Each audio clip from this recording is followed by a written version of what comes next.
for this section, challenges and opportunities in African mining investments. The role of the African mining professional in the diaspora is both timely and critical. Africa, with its vast mineral wealth, holds the potential to drive significant economic growth and sustainable development.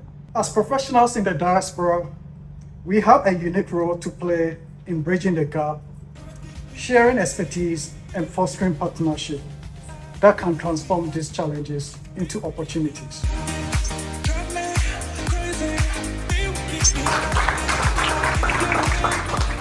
Thank you very much, everyone. We have a combination of entrepreneurship but also government engagement. You can also run consultancies.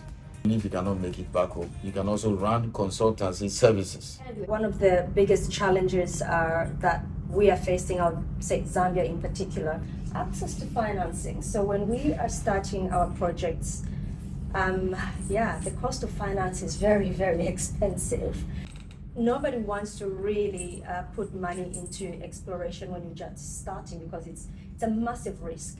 And the reason why financing is very critical is because there's no data to impress the investors. And the way you've got to start, especially exploration companies, can only be funded with equity capital.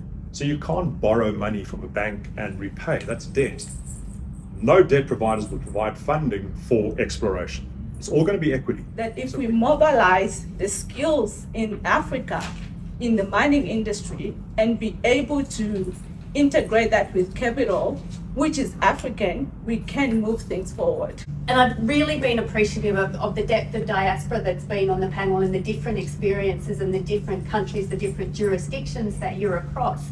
I've also particularly appreciated the robust and opposing views at various times in terms of the funding models, the ownership models, the priorities of what the diaspora can do coming back, where their strengths lie.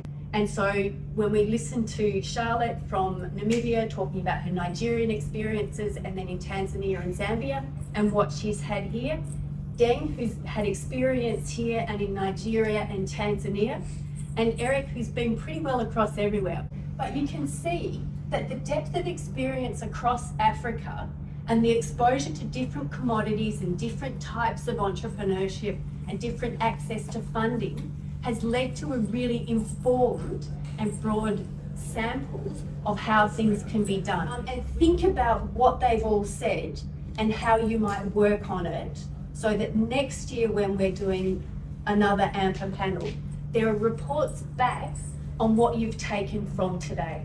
So I just want to thank each of you for your contributions today and to the diaspora in the audience.